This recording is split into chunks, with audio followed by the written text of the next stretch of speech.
मेरा नाम शाक्यराम नारायण मौर्य है और सम्राट अशोक क्लब भारत, मैं उसका प्रदेश कार्यकारिणी का सदस्य हूँ।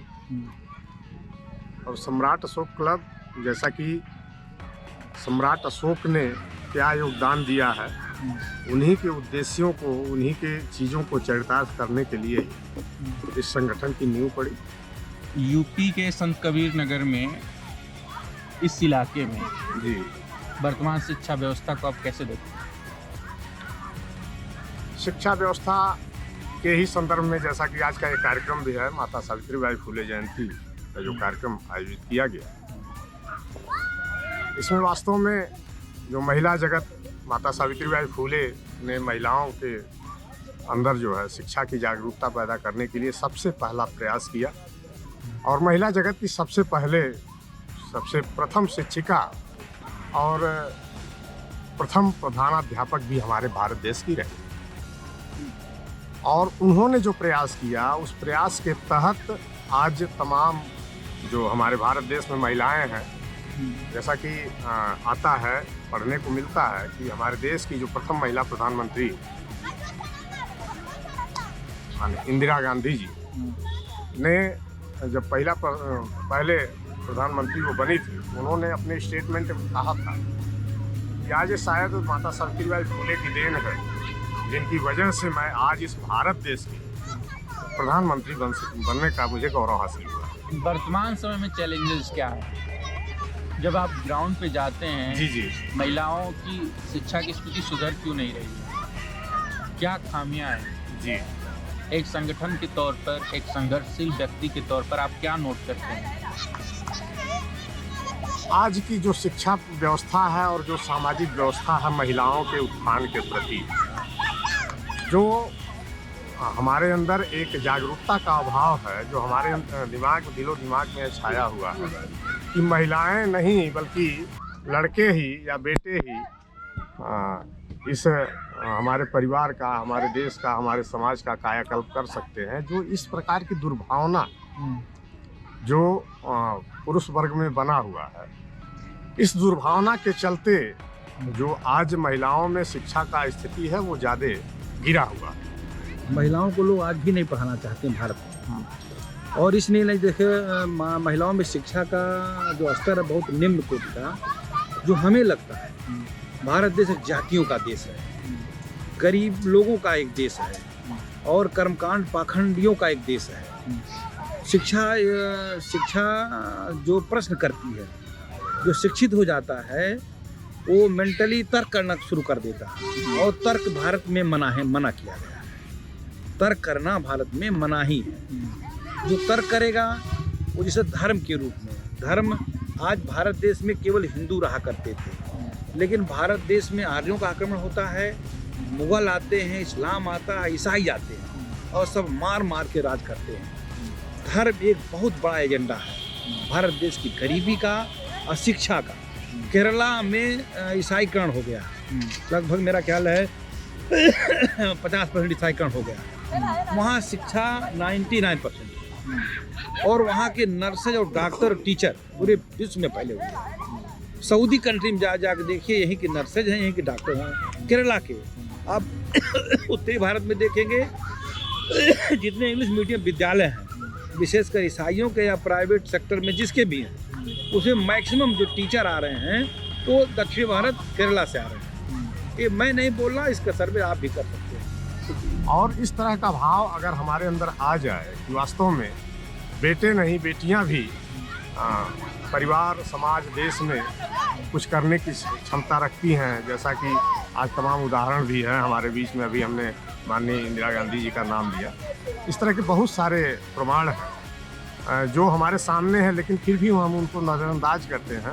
और उस तरह से, जिस तरह से हम बेटों को शिक्षा देने के लिए प्रयत्नशील रहते हैं, उस तरह से हम बेटियों के प्रति उस तरह का भाव हम नहीं रखते। तो ये सबसे बड़ा एक कारण है जो महिलाओं की अपेक्षा पुरुषों में शिक्षा का स्तर इस तरह से गिरा हुआ। इस दो कारण आते हैं। एक तो उनमें जागरूकता का अभाव होता है। कभी कभी मैंने ऐसा, जैसे इस संगठन के माध्यम से जब हम लोग जाते हैं क्षेत्र में तो ये देखते हैं, ये स्थिति बनती है कि कुछ ऐसे लोग भी हैं जो वास्तव में अपना संसाधन सही ढंग से, समुचित ढंग से प्रयोग नहीं कर पाते हैं। जैसे हमको कहाँ लगाना है, शिक्षा में लगाना है या कुछ दुर्व्यसनों में लगा देते हैं। तो उन दुर्व्यसनों को दूर करने के लिए हमारा संगठन जो है ये प्रेरणा देता है, जागरूक करता है उनको। जैसे नशीली चीज़ों को ना प्रयोग करें, उन नशीली चीज़ों के प्रयोग में जो हम पैसा व्यय करते हैं उसको हम बच्चों के शिक्षा में लगाएं, ऐसा भी हम लोग जागरूकता का कार्यक्रम करते हैं। डॉक्टर अंबेडकर जब सन 49 में संविधान सभा को संविधान बना के समर्पित कर रहे थे तो उन्होंने एक बात कही थी कि अगर संविधान चलाने वालों का नीयत ठीक होगा तो संविधान अच्छा साबित होगा, और अगर चलाने वालों की नीयत ठीक नहीं होगी तो संविधान गलत साबित होगा। तो मैं ये अनुभव कर रहा हूँ कि जब से देश आज़ाद हुआ है संविधान के को एक तरीके से अपहरित कर लिया गया है और संविधान को जो है बदलने की ही मुहिम चल रही है। संविधान को पूर्ण रूपेण लागू करने के लिए कोई प्रयास नहीं हो रहा, क्योंकि शासकों की नीयत ही खोटी है। मेरा सवाल ये था कि सावित्रीबाई फुले को लेकर के नॉर्थ इंडिया में, खासकर यूपी में उतनी जागरूकता क्यों नहीं है जितनी कि दूसरे नहीं, मेरा जवाब हो चुका है कि असली हीरो को ब्लैक आउट किया जाता है। साहित्यिक भाषा में आपसे बात कर रहा हूँ कि जो असली हीरो होता है उसको ब्लैक आउट किया जाता है शासकों द्वारा, सत्ता शासन के द्वारा। और शिक्षा का जो निजीकरण हुआ, इतना महान शिक्षा का जो निजीकरण हुआ, जो नई शिक्षा नीति आ रही है, ये जो गरीब समाज है, बहुजन समाज है, इनके नाश का बहुत बड़ा कारण बनेगा। शिक्षा इतनी महंगी है, इतनी महंगी है कि सामान्य आदमी अपने बेटा बेटी को अच्छी शिक्षा नहीं दिलवा सकता है। सरकार से कहना चाहूँगा, गवर्नमेंट से कहना चाहूँगा ये कि जो हमारी नीतियाँ हैं शिक्षा की, जैसे एक जो गरीब बच्चा है वो उस लेवल या उस स्तर में नहीं पहुँच पाता, जैसे इंग्लिश शिक्षा उसको वो नहीं पा पाता है, उसको जो शिक्षा की प्रणाली है उसको दूर करके एक समान शिक्षा नीति लागू की जाए, ये मैं कहना चाहूँगा। और हमारा संगठन भी ये चाहता है कि सब लोग समान शिक्षा की नीति सरकार ऐसा लागू करे ताकि सब लोग बराबर हो और ये खाई मिट जाए कि जैसे एक बहुत अच्छे लेवल में बच्चा पढ़ रहा है तो वो बच्चा निश्चित रूप से उसको जो शिक्षा दी जा रही है और जो हमारे विद्यालयों में जो गांव के विद्यालय हैं वहाँ जो शिक्षा दी जा रही है उनमें ज़मीन आसमान का अंतर है। तो प्रतिस्पर्धा में जब एक साथ उसको खड़ा करेंगे तो निश्चित रूप से वो यहाँ का बच्चा पीछे हो जाएगा। और शासक लोग चाहते हैं कि इतना लोग अनपढ़ रहेंगे, गंवार रहेंगे, इनका मकान नहीं रहेगा, इनको खाने को नहीं रहेगा, 5 किलो अनाज पे इनको जानवर बना करके और इनसे वोट लेते रहो, इनके ऊपर शासन करते रहो। वोट लेते रहो, आपने बात कर दी। हाँ, शासन में। हाँ, ये तो ये आपको क्या लगता है 72 साल चला रहा, कैसे आएगा बदलाव? व्यवस्था तो यही रहेगी ना? नहीं, आज के डेट में भारत में लोकतंत्र 0 हो गया है, खत्म हो गया है। लोकतंत्र में जो बातें होती थी, लोकतंत्र जनता का, जनता के लिए, जनता द्वारा, लेकिन आज जो है, आज के 10, 15, 20 साल से जो चुनाव कराए जा रहे हैं, पहले भी गुंडाई होती थी, बूथ कब्जा होते थे, बक्से बदले जाते थे, बेईमानियां होती रही हैं। आज भी बेईमानियां हो रही हैं ईवीएम के द्वारा। ईवीएम के द्वारा हो रही, 100% हो रहा, 100% हो रहा, 100%। मेरी बट के लेकिन नहीं है। अब लोगों के समझ में ना आवे, जनता के समझ में ना आवे, ये अलग बात। वो साम दाम दंड भेद लगा करके जो राजा होता है, दुनिया का कोई राजा हो, चाहे ट्रंप हो, चाहे पुतिन हो, चाहे वो चीन का हो, जापान का हो, इंडिया का हो, कहीं के राजा जो होता है, वो चाहे प्रधानमंत्री ले लीजिए, चाहे राष्ट्रपति ले लीजिए, जो भी है, वो साम दाम दंड भेद का उपयोग करके, प्रयोग करके और सत्ता में जमे रहना चाहते हैं। एक लाइन, हमारी एक बच्ची जो है गोरखपुर यूनिवर्सिटी में पढ़ती है।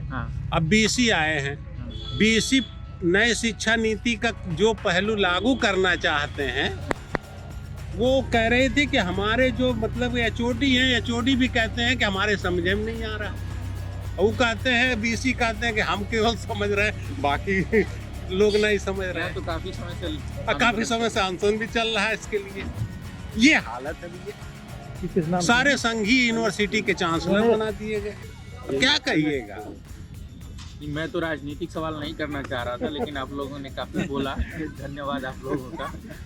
ये आपको लगता है कि जो है आजीविका के पर्याप्त संसाधन न होना भी ये परिवारों बहुत के बड़ा लिए- आज के डेट में, क्योंकि आज जो स्थिति बनी हुई है, ये तो दांत में खाज एक कोरोना काल भी आ गया है, जो वास्तव में जो आजीविका के संसाधनों को समेटने में लग गया है। ऐसी स्थिति पैदा हो गई है। जो हमने देखा है कि कोरोना काल में बहुत सारे लोगों की आजीविका खत्म हो गई है, और जब व्यक्ति के जेब में पैसे नहीं होंगे तो निश्चित रूप से वो अन्य जरूरी चीज़ों पर वो सबसे पहले क्योंकि परिवार के भरण पोषण की सोचेगा, उसके बाद आगे की बात सोच पाएगा। तो निश्चित रूप से इसमें बहुत बड़ा रोल है जो हमारे देश में आज रोजगार परक जो चीज़ें हैं, रोजगार परक जो नीतियां हैं, वो निश्चित रूप से उनका अभाव है। और नॉर्थ इंडिया में मुझे महसूस होता है कि जो है इस सावित्री देवी के बारे में जो है जागरूकता का अभाव है, महाराष्ट्र और बाकी जो है इलाकों के अलावा। आपको क्या लगता है जब आप बतौर संगठन काम करते हैं? आपको देखिए, भारत देश में जो ओरिजिनल हीरो होता है उसको ब्लैक आउट किया जाता है। ये 4000 साल से किया जा रहा है भारत देश में। कोरोना काल में जी, सरकार डिजिटल शिक्षा पर जोर दे रही है, और आप जिस इलाके में काम कर रहे हैं वहाँ डिजिटल बहुत बढ़िया आपका सवाल है। बहुत ही कम है। बहुत ही अच्छा सवाल आपने किया है। डिजिटल शिक्षा की बात आप कर रहे हैं, और डिजिटल शिक्षा के लिए सबके पास डिजिटल संसाधन जरूरी हैं। और अभी हमारे देश में जो संसाधनों की बात है उनका पूरा अभाव है। आपको नहीं लग रहा कि जो है एक गैप बन रहा है सामाजिक स्तर पर? बिल्कुल गैप बन रहा है। वो गैप को और जब जो लोग पिछड़े हुए हैं पहले से ही, वो जी, और जी। ज्यादा पिछड़ रहे हैं। जी बिल्कुल पिछड़ रहे तो हैं। इसको दूर करने के लिए आप लोग क्या कर रहे हैं? इसको दूर करने के लिए ही हम लोग जो है एक जन जागरण अभियान चला रहे हैं। लोगों के बीच जा करके हमको बता रहे हैं, समझा रहे हैं कि हम सभी लोग अपनी आवश्यकताओं में थोड़ी कटौती करते हुए शिक्षा के प्रति विशेष रूप से जागरूक रहें। और शिक्षा ही ऐसी चाबी है। डॉक्टर भीमराव अंबेडकर ने कहा है कि शिक्षा वह शेरनी का दूध है, जो पिएगा वो दहाड़ेगा, जो नहीं पिएगा वो सियार की या बकरी की भात मिमियाएगा। तो जो मिमियाएगा उसको अपने हक अधिकार नहीं मिल पाएंगे, जो दहाड़ेगा उसको अपने हक अधिकार मिल पाएंगे। ईसाईकरण ठीक है और हिंदूकरण जो है नहीं, ये हमारे बस की बात नहीं है। ईसाईकरण हो चुका, मुस्लिमीकरण हो चुका भारत देश में। इसका दोषी कौन है ये आप भी समझ सकते हैं, आप भी समझ रहे हैं। हाँ, इस्लाम हिंदू धर्म को लोग छोड़ करके ईसाई बने। अभी आप इंग्लिश की भाषा कर रहे थे। इंग्लिश इंटरनेशनल लैंग्वेज है पूरे दुनिया में। आपके भारत में मेरा ख्याल है कुछ आविष्कार छोड़ करके, आर्यभट्ट जैसे लोगों ने आविष्कार किया, नहीं दुनिया में जितने आविष्कार हुए वो मेरा ख्याल है 90% यहूदियों का है। यहूदियों का है, ना कि अन्य देशों का है। चाहे हिंदूकरण में आप देखिए, हिंदुओं का आविष्कार क्या है, मेरा ख्याल कुछ नहीं। मुस्लिमों का आविष्कार मेरा ख्याल कुछ नहीं। आप जितने भौतिकतावादी युग में आप देख रहे हैं, जो भी आप संसाधन उपलब्ध कर रहे हैं, कार हुआ, मोटर हुआ, हवाई जहाज हुआ, पेन हुआ, जितने आविष्कार हुए मेरा ख्याल है सब यहूदियों का 99%। तो ये सब चीज़ें जो शिक्षा महिलाओं में नहीं होने पा रही है, यहाँ धर्म सबसे बड़ा आड़े आ रहा है। सरकार की जो नई एजुकेशन पॉलिसी आई है, आपने देखा होगा, उससे क्या कहेंगे आप उस पर? तो नई एजुकेशन जो पॉलिसी है, मेरे ख्याल से वह गरीब लोगों के लिए उसमें खास तौर पर ये जिक्र है कि हम जो है स्थानीय और क्षेत्रीय भाषाओं में भी शिक्षा देंगे। आपको लगता है कि इससे भला होगा या अंग्रेजी पढ़ने से होगा? नहीं, अगर बच्चा कहीं इंजीनियर बनना चाहता है, डॉक्टर बनना चाहता है, तो स्थानीय भाषा पढ़ कर क्या करेगा?